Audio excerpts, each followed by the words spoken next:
అల్లు అర్జున్ ఉదంతంతో సినీ పరిశ్రమ ఆంధ్రాకి వచ్చేస్తుందా? అవకాశం ఉందా? ఇది నిన్న తెలుగుదేశం పార్టీ ఆంధ్ర అధ్యక్షుడు పల్లా శ్రీనివాసరావు పిలుపు, దాని తర్వాత పాయింట్ అబ్జర్వ్ చేస్తే తెలంగాణలో చాలా వెల్ సెటిల్డ్గా కంఫర్టబుల్గా ఉన్నారు. ఎస్పెషల్లీ అక్కడ ఉన్నటువంటి హైదరాబాద్ నగరంలో వందలు కాదు, ఇవాళ వేల కోట్ల రూపాయలు విలువైనటువంటి స్థలాలు ఆనాడు అతి తక్కువకి కారు చౌకగా ఇచ్చింది ప్రభుత్వం.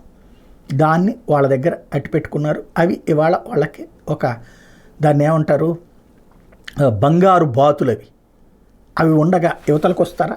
రెండవది చెన్నై లేకపోతే కనుక బెంగళూరు, హైదరాబాద్ అలవాటు పడ్డ యువతలకు వస్తారా? యువతలకి రావాలి అంటే ఓ బలమైన కారణం ఉండాలి. అక్కడ వేధిస్తున్నది రేవంత్ సర్కార్. ఎస్, కాకపోతే ఆంధ్రాలో ఏమైనా తక్కువ ఉందా? ఇదే అల్లు అర్జున్ని ఆంధ్రాలో ఎంత దారుణంగా వేధించారు, ఎంత అవమానించారు. అట్లాగే సినిమా ఫంక్షన్స్ ఇప్పుడు జరుగుతున్నాయా? జరిపే పరిస్థితుల్లో ఉన్నారా? ఎక్కడైనా సరే ప్రస్తుతం సినీ పరిశ్రమ అక్కడి నుంచి ఆంధ్రాకి తరలి వస్తుందనేది అసాధ్యం.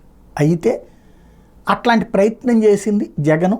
ఒక 20% షూటింగ్ ఇక్కడ పెట్టుకుంటే సబ్సిడీలు అన్నటువంటి చేతనైతే ఆంధ్రాలో తీసుకురావాల్సింది. సినిమా టికెట్ల రేట్లు ఎవరైతే పెంచుకోవాలనుకుంటారో జగన్ పెట్టిన దానికి ఇంకో 10% పెంచండి. 30% షూటింగ్ ఇక్కడ చేసుకుంటేనే చెప్పండి, 40% షూటింగ్ ఇక్కడ చేసుకుంటేనే చెప్పండి. ఇక్కడ వివిధ ప్రాంతాలని దానికి అనుగుణంగా డెవలప్ చేయండి.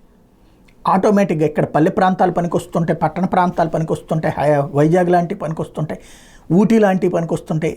ఇట్లాంటి వాటిని వాళ్ళకి అకామిడేట్ చేయడానికి అవకాశం కల్పిస్తే రావడానికి అవకాశం ఉంటుంది. కాకపోతే అది చిత్తశుద్ధితో జరగాలి. పవన్ కళ్యాణ్ ఇనిషియేటివ్ తీసుకోవాలి, మెగా కుటుంబం ఇనిషియేటివ్ తీసుకోవాలి, అట్లాగే నందమూరి కుటుంబం ఇనిషియేటివ్ తీసుకోవాలి, బాలకృష్ణ ఇనిషియేటివ్ తీసుకోవాలి, ప్రభుత్వం ఇనిషియేటివ్ తీసుకోవాలి. ఇది చెయ్యగలిగినప్పుడు ముందు ఒక 20-30%తో బిగినాయి, ఆ తర్వాత కొనసాగుతుంది. కానీ వేధింపులు ఉన్నాయంటే ఎక్కడికి రాలేరు వాళ్ళు.